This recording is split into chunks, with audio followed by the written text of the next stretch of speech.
tausiah yang akan disampaikan oleh Al-Ustadz Abdul Latif Han. Beliau lahir di Ser Belawan 1 Januari 1973, pekerjaan dakwah, status menikah, dan dikaruniai 9 orang anak dan 1 cucu. Kemudian aktivitas selain dakwah yaitu pembina rumah dakwah As-Sakinah Sumatera Utara, kemudian pembina pondok pesantren Nurul Asmi dan Yayasan Pendidikan Al-Hijrah 2 Sumatera Utara. Baiklah, apa materi yang akan disampaikan Ustadz terkait iman, hijrah, dan jihad dalam bekerja? Untuk itu kami mohonkan kepada Ustadz waktu dan tempat, kami aturkan dengan segala hormat. Bismillahirrahmanirrahim. Assalamualaikum warahmatullahi wabarakatuh. Waalaikumsalam warahmatullahi wabarakatuh. Alhamdulillah, wassalli wa sallim ala nabiyyina wa habibina wa qudwatina Muhammad wa ala alihi wa sahbihi ajma'in. Qala Allah fil Qur'an, a'udzu billahi minasy syaithanir rajim. Bismillahirrahmanirrahim. Alladzina amanu wa hajaru wa jahadu fi sabilillah bi amwalihim wa anfusihim. Orang-orang yang beriman, berhijrah dan berjihad di dalam Allah dengan harta dan jiwa mereka dan diri mereka. A'zamu darajatan 'inda Allah, itu lebih tinggi derajatnya di sisi Allah. Wa ulaika humul faizun, dan mereka itu orang yang menang. Yubashshiruhum rabbuhum birahmatin minhu wa ridwan wa jannatin lahum fiha na'imun muqim. Tuhan menggembirakan mereka dengan memberikan rahmat padanya, darinya keridhaan dan surga.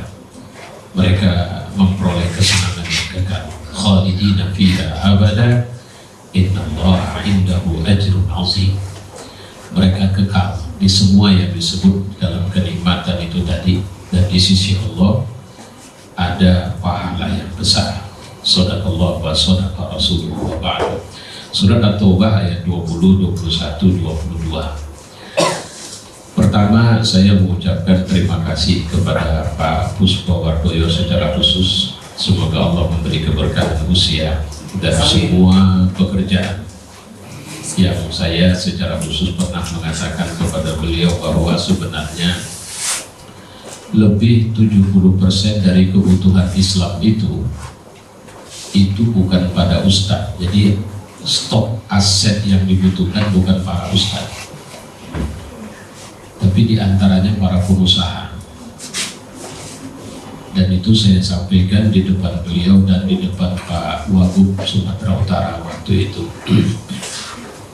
Saya terus terang secara pribadi kalau boleh menyatakan perasaan saya, ini wujud dari doa saya juga ya. Cukup lama saya kenal Pak Puspo ini dari jauh, bukan dari dekat. Pernah dekat, pernah ke rumahnya, pun cuma bisa senyum-senyuman aja. Karena Pak Puspo tak begitu kenal saya juga tak begitu akrab dengan beliau. Tapi alhamdulillah ada rezeki yang membuat akhirnya walau tak pernah bertemu sering, tapi hati selalu terpaut insya Allah. Mudah-mudahan sampai surga Allah Subhanahu wa Ta'ala. Dari rumah saya sudah dari Mbak Ega menyampaikan kisi-kisi sebelumnya, dan saya berpikir tidak akan menyiapkan secara khusus karena terus terang inspirasinya itu malah dari sambutan yang disampaikan Pak Puspo tadi. Berapa kali saya ceramah di Wongsolo Group tidak mempersiapkan materi secara khusus. Saya mendengarkan, menelaah apa yang beliau sampaikan dan mengembangkan itu dalam ceramah saya. Tapi kemudian saya memang ketika dibilang topik iman, hijrah, jihad ini bukan persoalan yang bisa dibahas dalam tempo 20-30 menit.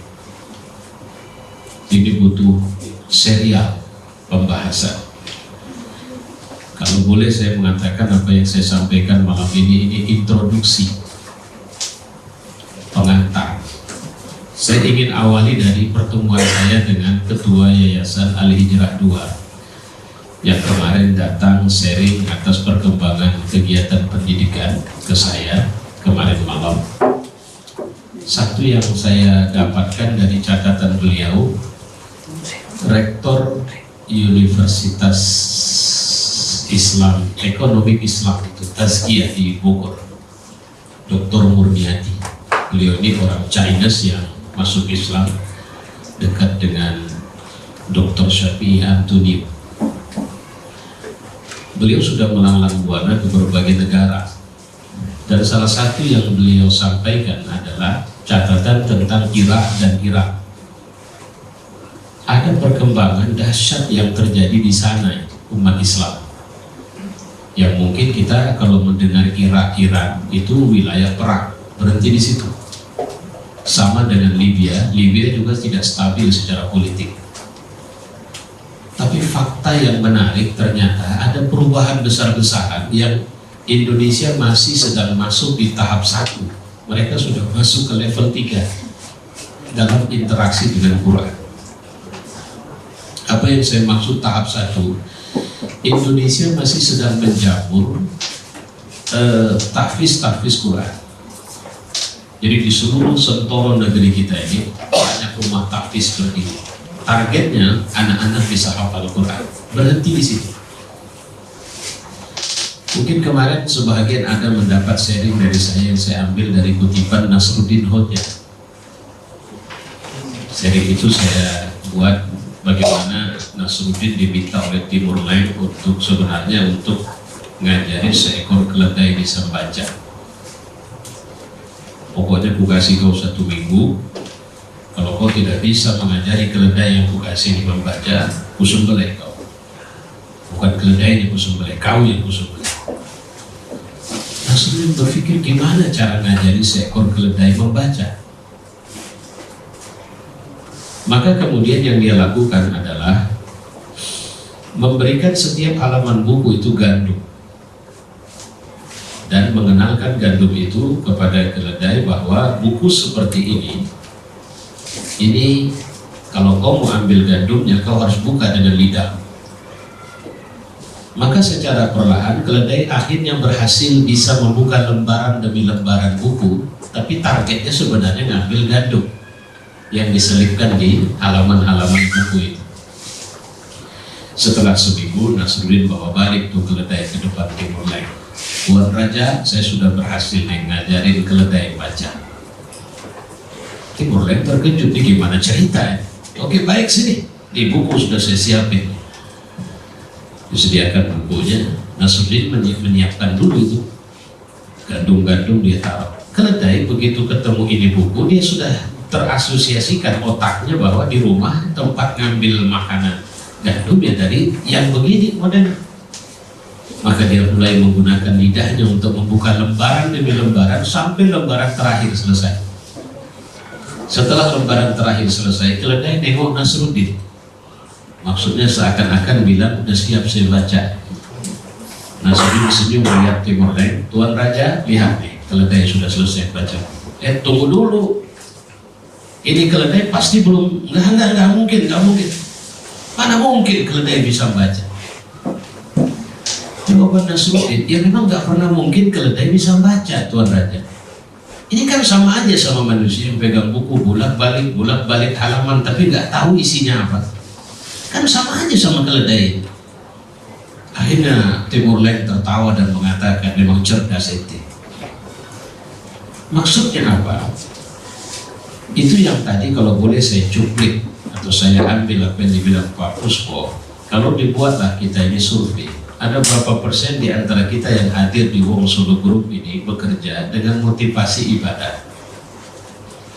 Ada berapa persen yang datang kemari motivasinya daripada gak ada kerjaan Pak, gimana lah, kerja di luar susah.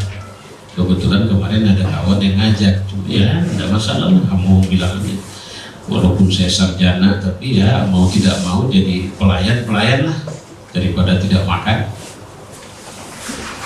Bagaimana kita bisa melihat keberdayaan orang yang motivasi pertama dengan motivasi kedua? Orang yang motivasi kedua ini akan tidak memiliki kemampuan kesetiaan terhadap dirinya sendiri. Jangan dulu kepada pekerjaan, karena dia tidak akan pernah setia terhadap pekerjaan dirinya. Kenapa saya bilang dia tidak pernah setia kepada dirinya? Karena dia hanya setia kepada kepentingannya, sesuatu yang dianggapnya sebagai kebutuhan. Kalau kita bawa pada kaji tasawuf, ini orang tidak pernah bergerak dari level bahimiyah. Maaf ya istilahnya, bahimiyah itu level binatang. Sama dia sederhana, dia nggak penting halal haram, yang penting isi perut. Dan Nabi menceritakan akan ada jenis manusia yang seperti ini, himmatuhum butunuhum, cita-citanya ya perutnya itu. Kalau perutnya jadi cita-citanya, sama dia yang penting bagaimana dia bisa nyaman. Jadi kalau tadi bahasa Pak Puspo dengan mengatakan hijrah itu bicara titik nyaman. Titik nyaman orang yang begini, ini titik nyamannya ya kesenangan dunia. Afara'aita man ittakhadha ilahahu hawa. Tahukah kalian orang yang menjadikan Tuhan bagi hidupnya itu adalah kesenangannya sendiri? Dia dibutakan dari ilmu, dijauhkan dari petunjuk, dan tidak akan pernah bisa kembali kepada Allah. Ini orang kalau ditanya, kamu masih mau nggak tetap kerja di sini dengan gaji yang kau dapat di sini? Tapi ku panggil kau kerja di sana dengan gaji 2 kali lipat. Saya pernah mendengar ada satu koki restoran di Medan ini yang disuruh untuk menjadi koki di restoran baru yang baru saja dibuka oleh seorang pengusaha. Mohon maaf saya sebut pengusaha Chinese. Kalau lu saya gaji di sini, lu sekian kali lipat dari gaji yang lu dapat di sana. Dia terpesona dan dia akhirnya pergi pindah ke sini. Dan dia mulai bekerja, restoran itu mulai berjalan dan kemudian mulai mendapatkan ratingnya. Tapi apa yang terjadi belakangan, dia juga akhirnya didepak dari situ. Tapi saya pikir karena ini cuma berita yang saya dengar, mungkin informasinya tidak akurat. Tapi saya punya berita yang saya lihat langsung. Karena ini teman saya, juga seperti itu. Dia bekerja untuk merintis satu usaha dan diambil attitude atau apapun yang dia punya, kompetensi yang dia punya, sehingga akhirnya perusahaan ini menjadi besar. Setelah besar, di tengah jalan dia juga didepak keluar. Terakhir saya mengatakan kemarin, saya orang yang terpesona melihatnya, karena saya melihat dia orang yang punya komitmen, dia orang jujur, dia orang lurus, dia orang benar, dia orang sungguh-sungguh, dia orang yang selalu suka belajar apa saja. Tapi setelah sekarang, walau dia sudah didepak dari situ, saya tidak lagi memiliki keterpesonaan apapun kepadanya.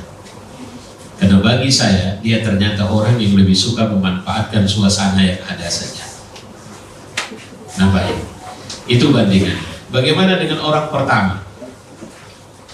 Saya punya teman, memiliki hafalan Quran luar biasa, bekerja di satu perusahaan BUMN.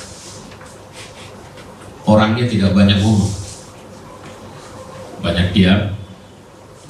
Satu waktu dia pernah memimpin satu unit usaha dengan anggaran 1 tahun 11 triliun di perusahaan itu.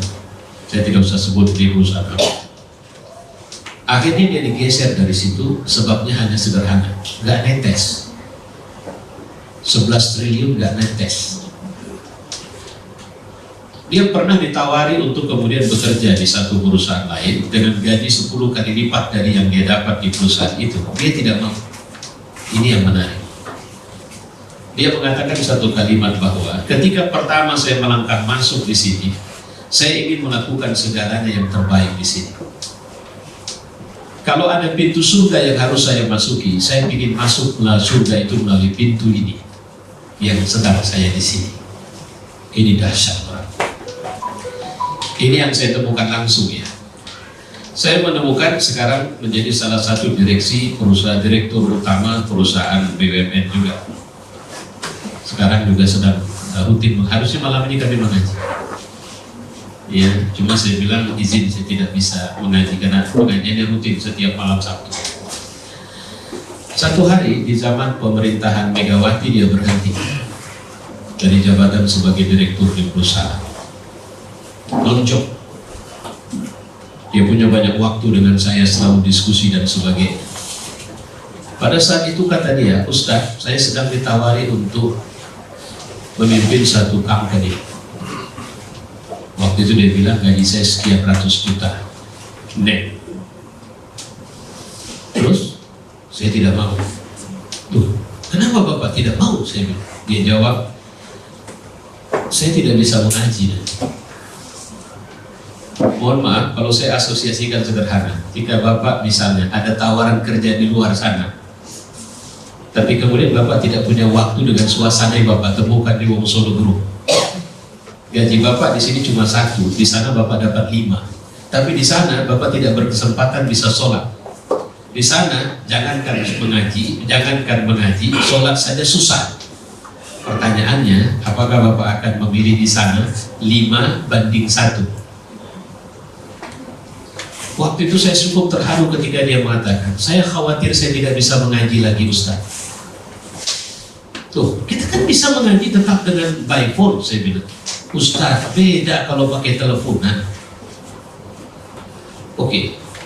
Akhirnya dia bilang, saya tunggu saja mana yang lebih dari Allah. Satu waktu hujan-hujan deras, waktu itu dia datang ke rumah saya pakai payung. Assalamualaikum Ustaz, kami baru ngaji malamnya. Tapi dia datang bilang apa? Ustaz, saya mau tanya, apa yang Ustaz bilang semalam itu betul kan? Maksud Bapak, kalau saya komitmen dengan apa yang dijanjikan Allah itu, dan saya bersabar di situ, saya akan mendapatkan kemenangan. Benar, saya bilang. Oke, terima kasih Ustaz. Dia pulang. Tidak sampai 5 menit di rumah. Hujan lebat luar biasa. Dia turun dari mobil pakai payung, cuma duduk sebentar, nggak sampai 5 menit, langsung pulang.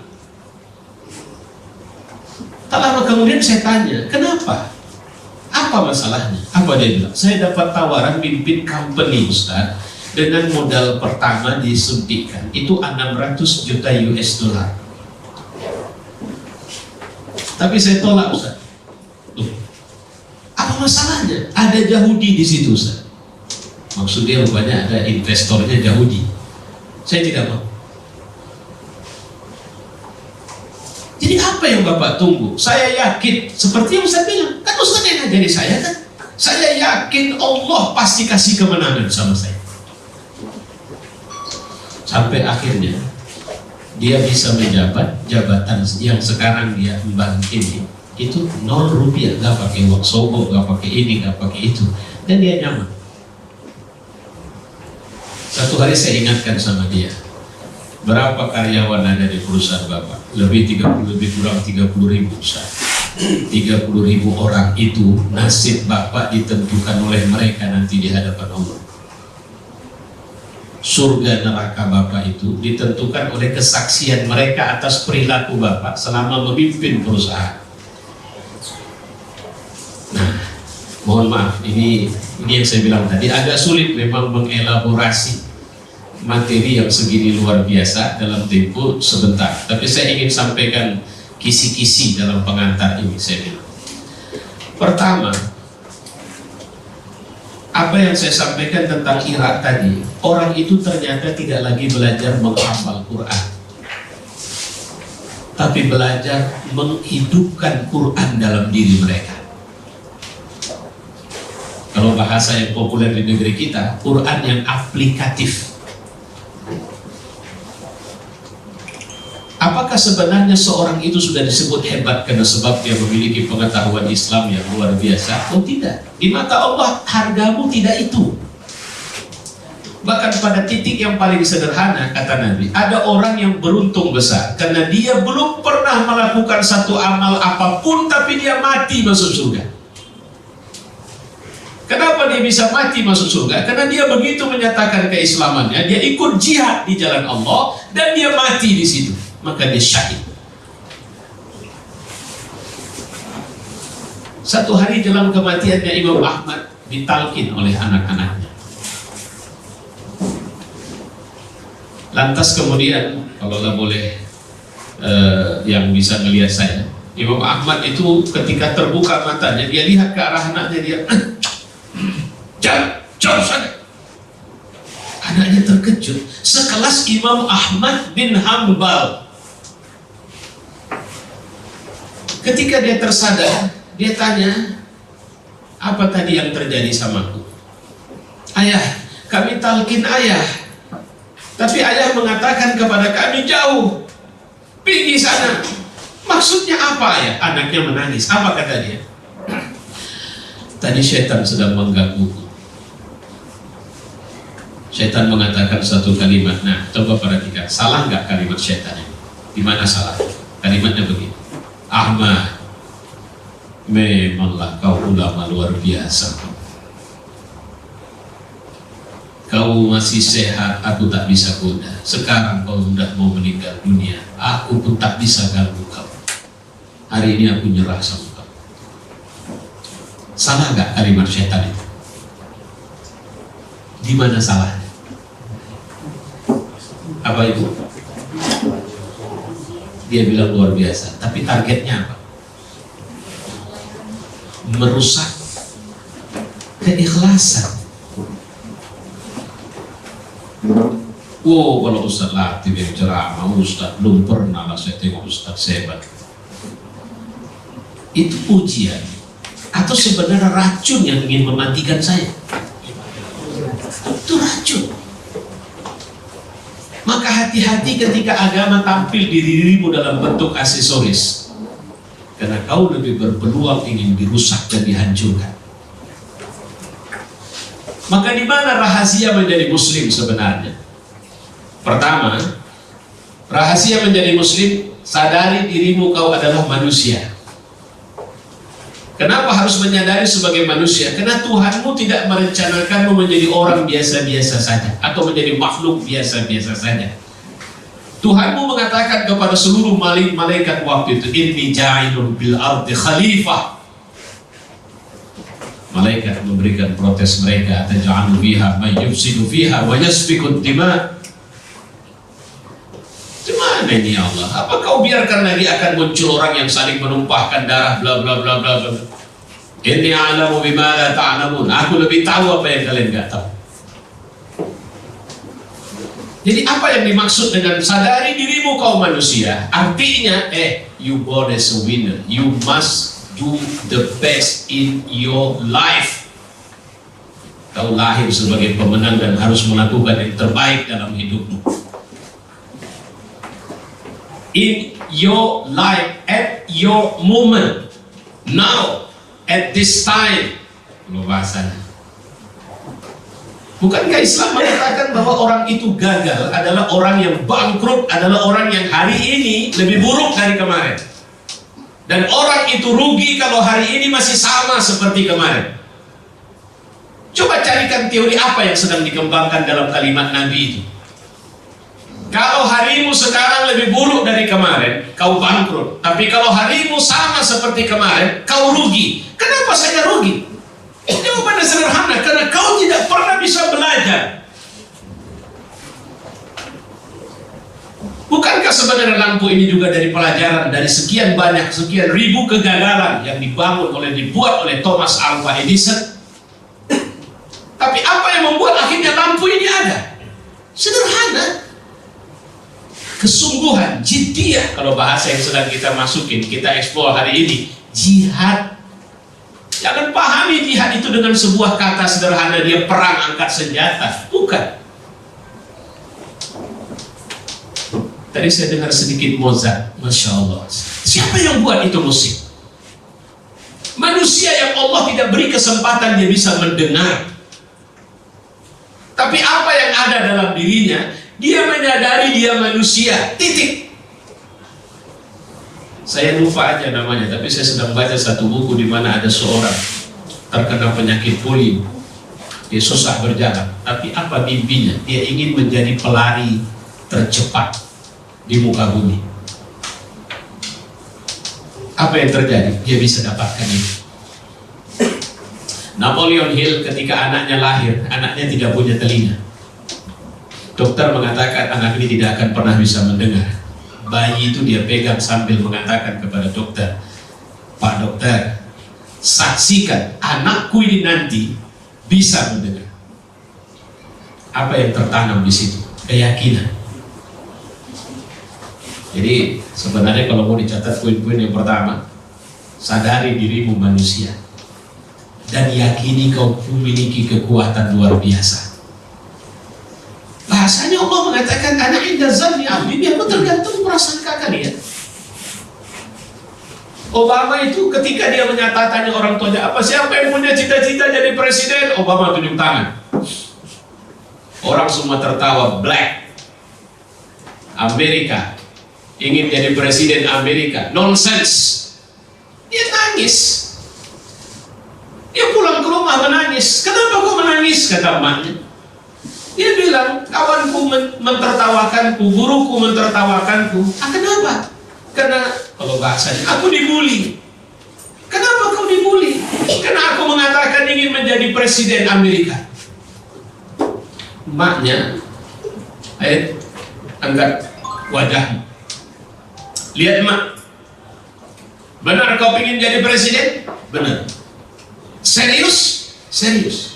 Bukan sekedar kau sedang berangan-angan? Tidak. Nah, tetap tanamkan keyakinanmu bahwa kau presiden Amerika. Siapa Obama kemudian?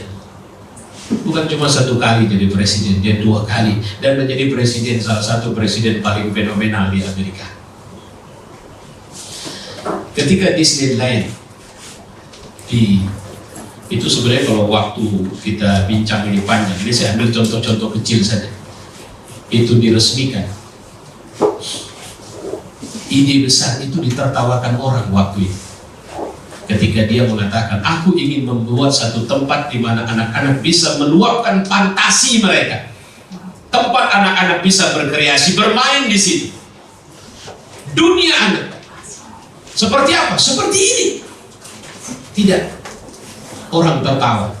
Tapi ketika akhirnya Disneyland diresmikan di saat dia sudah meninggal dunia, direktur waktu itu memberi sambutan. Sayang sekali Walt Disney sudah meninggal. Betapa sebenarnya bahagianya dia ketika ternyata dia bisa melihat ini. Apa jawaban anaknya? Tidak. Ayahku sudah melihat ini jauh sebelum dia meninggal. Tahu maksudnya? Ayahku sudah menghadirkan mimpi fakta Disneyland itu di pikirannya, di gagasannya, di hari-harinya, di hidupnya sebelum dia meninggal. Jadi apa yang kita butuhkan sebenarnya? Jangan pernah membiarkan kau kehilangan mimpi dalam hidupmu.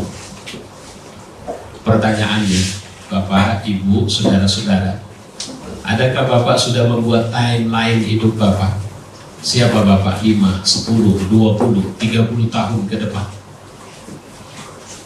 Saya terpesona ketika Pak Puspo menceritakan pertama kali jual ayam, motor ayam cuma berapa ekor saja sampai akhirnya bisa 25.000 ekor per hari. Apakah Pak Puspo orang yang bekerja serabutan? Apakah dia tidak menghidupkan mimpi besar dalam dirinya? Saya nggak yakin. Jadi pertama sadari kau manusia, yakini kau punya kekuatan luar biasa dalam dirimu untuk bisa mewujudkan itu, dan jangan pernah memadamkan mimpi besar kau mau jadi apa. Yang kedua, kita Muslim. Ini abad 21 kita terpuruk habis-habisan karena kita sebenarnya tidak menjadi Muslim di lini yang berbeda. Kita cuma menjadi Muslim di ruang ibadah sempit. Apa itu? Masjid. Bahkan penyakitnya sekarang di masjid pun kita menjadi Muslim yang lebih suka bertengkar ketimbang bersaudara di situ. Bagaimana mungkin kita berharap orang-orang yang di masjid bertengkar akan membangun persaudaraan sejati di luar masjid? Nonsense.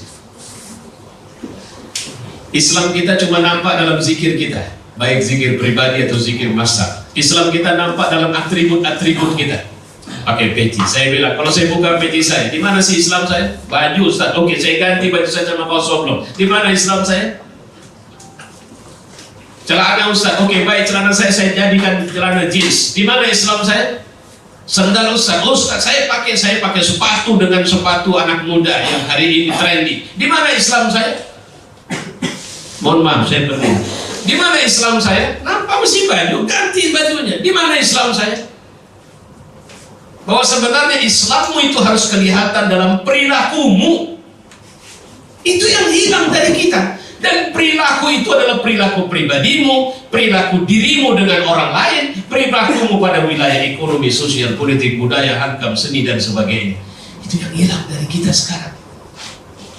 Kenapa orang banyak terpesona dengan Islam setelah Qatar menjadi tuan rumah? Jawabannya sederhana. Apa Qatar menyampaikan atribut-atribut Quran di mana-mana? Tidak. Tapi apa yang dibuat Qatar? Perilaku. Menjadi muslim yang benar itu kau harus tunjukkan dalam perilakumu itu. Itu yang hilang sama kita selama ini. Saya mohon maaf, saya terpesona dengan apa yang dibilang Pak Puspo. Bahkan mohon maaf, karena saya pernah alami, saya pergi ke Pecenongan di Jakarta, saya makan biasa di trotoar Pecenongan. Saya masuk sama teman saya, ada Kristen saya. Duduk, pelayan pakai jilbab, datang bawa daftar menu. Saya tanpa kecurigaan karena ini pelayan pakai jilbab. Saya tanya dulu, ini halal atau tidak Ustaz? Di sudut sana ada seorang pakai nubi sama seorang pakai jilbab sedang makan. Tidak ada tanda bahwa sebenarnya ini tidak ada masalah. Lantas kemudian terakhir karena teman saya Kristen loh. Terus saya tanya, Mbak, ini makanan halal nggak? Setawa, saya nggak butuh senyum Mbak sama saya mau makan, saya muslim, saya mau makan yang halal. Ini halal tidak? Enggak Pak. Kalian jual apa? Kata teman saya. Ada babi di sini? Ada. Saya mau marah sudah tidak bisa. Tapi jawabannya ya itu tadi. Kalau kemudian Wong Solo Group misalnya memulai kata, tidak ada kata halo di awal, kita mulai dengan assalamualaikum, kita para pelayan kita, muslimah kita mengenakan atribut-atribut keislaman yang akan diikuti, bahkan diikuti oleh banyak orang. Jawaban sederhana, mereka only for business. Tapi sebagai muslim, this is mine, this is ours, this is me. Ini aku sebagai muslim. Itu yang kita tampilkan. This is my value. Kalau bahasa iman.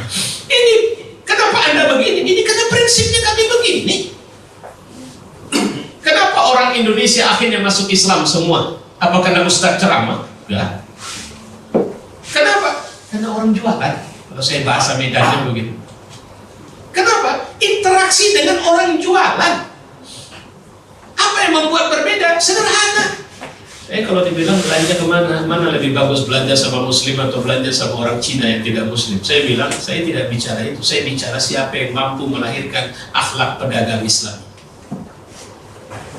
Karena saya belanja sama muslim, sakit. Serius, ini pengalaman saya nih. Sakit sekali hati saya ketika ada baju digantungnya tinggi. Saya bilang, saya mau lihat baju itu. Dia naik tangga, 1, 2, dia balik nengok saya terus nanya, Bapak mau beli atau enggak? Serius, itu pengalaman saya itu. Bayangkan kalau Anda di situ, ketika bilang tolong tengok itu, terus kemudian dia tanya dengan muka tidak ada senyum, Bapak mau beli atau enggak? Apa yang akan saya lakukan? Saya langsung bilang, saya datang kemari, saya punya duit. Kalau Anda begitu cara Anda, sorry, saya tidak jadi berdiri. Turun saja, saya keluar. Saya pernah belanja tas di Cina, di Central Pasar. Semua isi styling dia bongkar, nggak ada yang cocok. Dia bongkar, asbesnya turun dari gudang atas, dia turun tunjukkan, nggak ada yang cocok. Dia saja bilang sama saya, Abang kasih nomor telepon Abang sama saya. Seminggu lagi barang baru saya sampai. Nanti akan saya kasih tahu sama Abang, kalau Abang cocok, Abang boleh beli. Coba, siapa yang mempesonakan saya? Maka sebenarnya di mana kita harus kelihatan Islam? Perilaku. Innama bu'istu liutammima makarimal akhlak, kata Nabi. Aku diutus untuk menyempurnakan akhlak. Dan pedagang kita dulu itu, Pak, kami belanja di sana kok sekilo nggak seberat ini loh Pak. Kami nggak pernah diajari bohong. Bukan karena persoalan setelah saya tidak berbohong maka dagangan saya laris. Bukan itu. Itu yang dibilang Pak Bosbo tadi. Jangan berhenti pada kepentingan duniamu, bisnis, keuntungan, gaji. Bukan itu. Tapi ketika kau sudah masuk kemari, kau harus bicara. Bisakah ini menjadi pintu surgaku? Pak Bosbo sudah memberikan hak antum semua. Kalau boleh dipilih, ayo ikut sama saya. Kalau saya bilang, mau ngapain kalian kerja rupanya? Cari makan. Kata Nabi, kalau kalian tawakalnya betul, kalian akan dapat rezeki seperti burung. Burung itu keluar sarang, nggak pakai otak, tangan juga nggak punya. Dia cuma punya sayap sama paruh dan cengkeraman kakinya. Tapi dia bisa pulang kenyang, bahkan bayinya bisa dapat makan di dalam sarang. Ketika orientasi kita itu adalah ukhrawiyah, itulah yang kita harus hijrah sekarang. Move on lah. Karena rezekimu tidak tertukar. Percayalah ini. Seorang sahabat pernah bilang sama Nabi, ya Rasul, tolonglah doakan supaya aku tidak lagi kesulitan ekonomi. Kata Nabi, coba. Kau kuatkan imanmu, kau banyakin istighfarmu, Allah akan tingkatkan rezekimu. Apa yang dimaksud kuatin imanmu? Jangan kau kira kau punya peran dalam hasil yang kau dapatkan. Sorry, tidak. Karena hasilmu itu urusan Tuhanmu, bukan urusanmu. Itulah kenapa Allah menilai kita bukan sekedar dari perbuatan, tapi dari niat.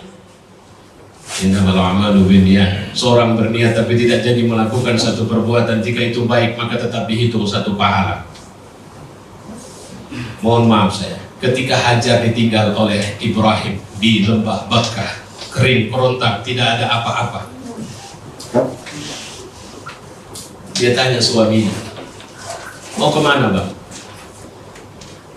Suaminya tidak, bahkan jangankan menjawab, menoleh saja tidak. Sampai terakhir dia berubah pertanyaan, apakah kau tinggalkan kami di sini karena Allah? Jawaban Ibrahim, ya. Kalau begitu tawakkaltu 'ala Allah. Aku tawakal. Dia balik badan, turun ke lembah Bakkah. Sampai ketika dia butuh air, dia naik ke bukit Safa, Marwah 7 kali. Apa itu? Itu ikhtiar. Itu ikhtiar. Di mana airnya dapat? Airnya tidak ketemu di bukit Safa, tidak ketemu di bukit Marwah, tidak ketemu antara Safa dan Marwah, tapi malah dari tempat yang dia tinggalkan tadi itu, air itu muncrat. Dan air itu tidak diperuntukkan Allah cuma untuknya, tapi juga untuk keturunan yang beriman. Masya Allah. Tahu maksudnya? Allah cuma butuh tunjukkan ikhtiarmu, karena hasilnya uruskan. Kau mau ngapain? Saya mau bisa bantu orang susah sebanyak 10.000. Kenapa 10.000?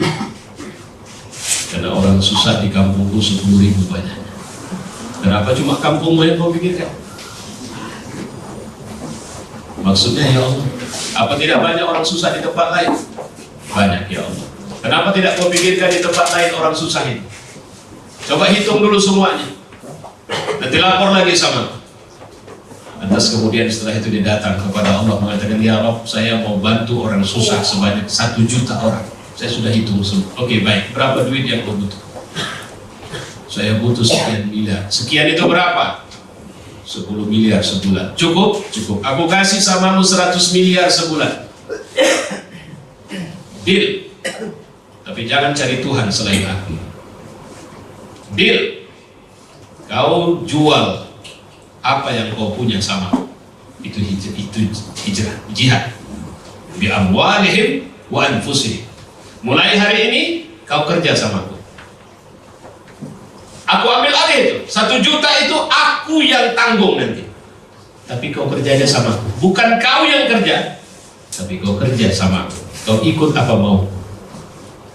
Siap ya Allah. Pertanyaannya, apakah Allah tidak kaya? Apakah Allah tidak sanggup berikan yang 100 miliar itu? Sebenarnya apa yang sedang terjadi? Kita yang tidak percaya sama Allah kan? Wah, kalau saya di sini terus gajinya sekian. Sorry, saya pernah diskusi sama seorang mantan ya, kepala divisi di bawah direksi di PT Telkom. Ketika saya bilang anak saya 9, pekerjaan usaha apa? Saya tak pernah menceritakan pekerjaan saya kecuali berdakwah. Kalau tanya orang berapa penghasilan saya, saya sering mengatakan, saya nggak pernah menghitung penghasilan, demi Allah Pak Bospo. Satu hari ini istri saya, dan saya mohon maaf Pak Bospo belum bisa ngikutin sunnah ya Pak Bospo. Masalahnya saya pernah diskusi sama istri saya tentang itu dan berhasil. Akhirnya dia bilang kalau abang mau nikah nggak apa-apa. Tapi sebelum akad nikah ceraikan aku.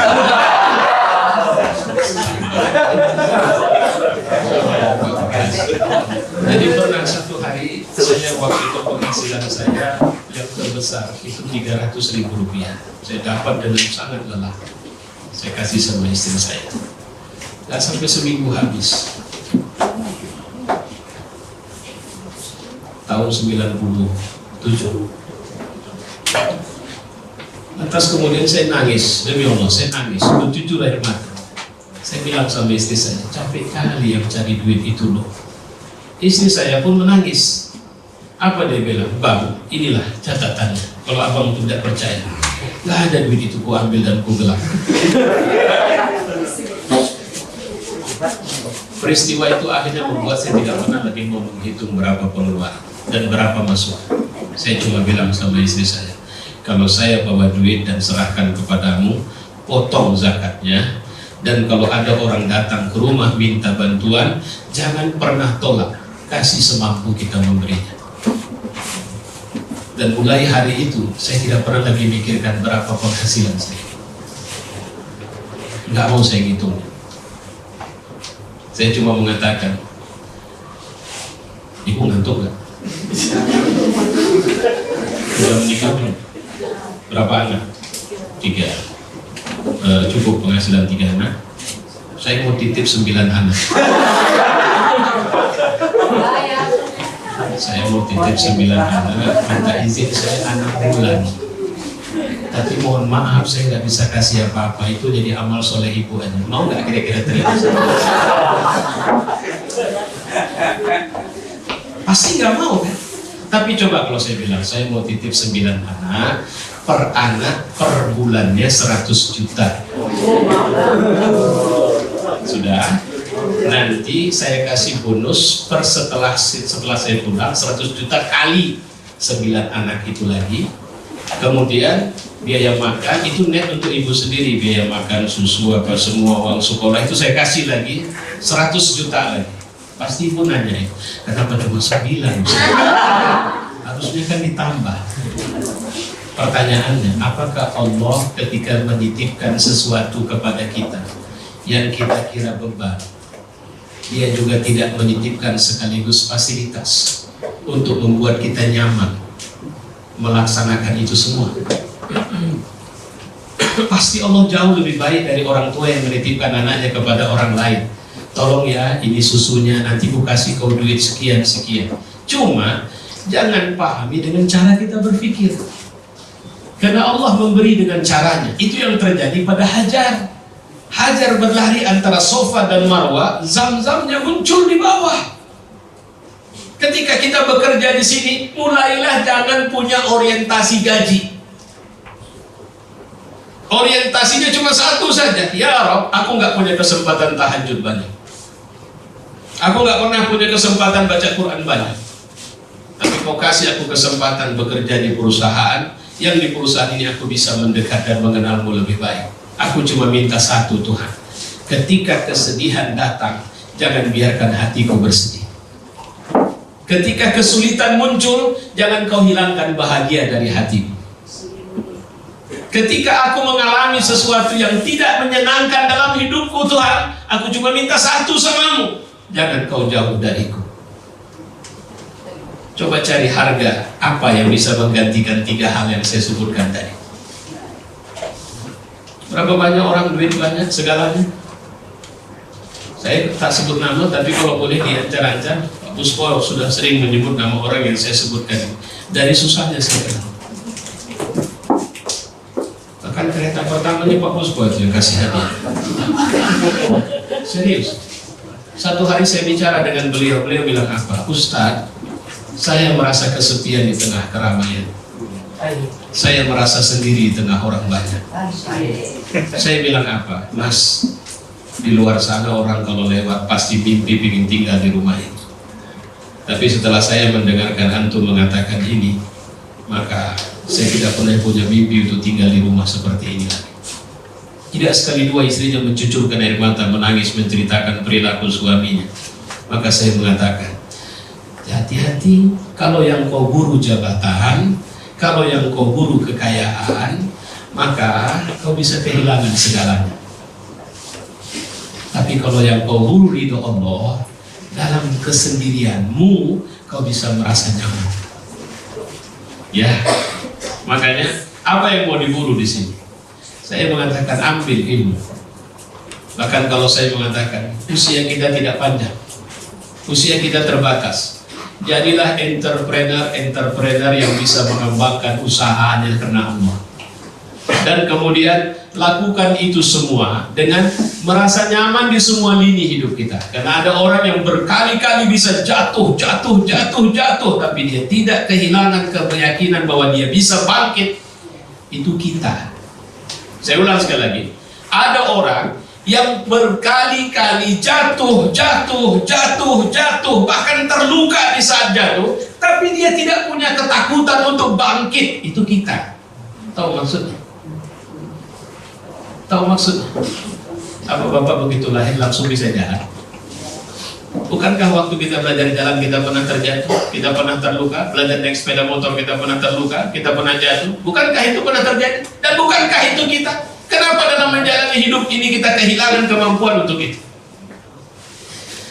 Maka mulailah menyadari bahwa ada peran besar yang sebenarnya sedang ditunggu. Peran sebagai entrepreneur yang insya Allah cobalah raih surga dari sini. Jadi mulai hari ini sebenarnya ini kalau dilepas poinnya, kita bisa bicara iman, bisa bicara hijrah, bisa bicara jihad. Saya malah kebayang ini harus dielaborasi lebih jauh dengan materi yang berketerusan. Tapi mudah-mudahan kita bisa mengambil apa yang saya sampaikan itu secara ringkas, ya, sederhana saja. Pak Puspo sudah menjalankan perannya menjadi imam bagi Bapak. Satu hari kelak dia di hadapan Allah akan ditanya, apa yang kau buat bagi semua karyawan? Dia akan bilang, aku sudah buat ini, aku sudah buat ini, aku sudah buat ini. Bagaimana kesaksian kalian? Benar Tuhan. Lantas kenapa kalian berbeda dari dia? Maka jawabannya orientasi, ittijah, niat, tujuan. Innamal a'malu binniyat. Sama seperti niat kita dari di sini. Tadi saya dibilang sekitar setengah jam, udah hampir 1 jam. Dan saya sudah tahu hampir 1 jam karena sudah ada sebentar-sebentar melihat jam. Dan itu artinya sudah mulai kehilangan keikhlasan. Jadi bertahan dalam ikhlas itu bukan mudah. Saya kira ini bisa saya sampaikan. Mudah-mudahan Allah memberi keberkahan kepada kita semua. Semangat kita semakin membaik. Saya jujur, saya cemburu dengan saudara-saudara sekalian.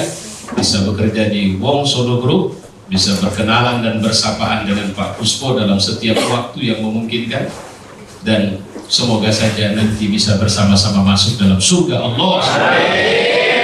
Assalamualaikum warahmatullahi wabarakatuh. Jazakallah khairan kepada Ustaz Latif Khan yang telah menyampaikan materinya pada kesempatan malam hari ini terkait iman, hijrah, dan jihad dalam bekerja. Kepada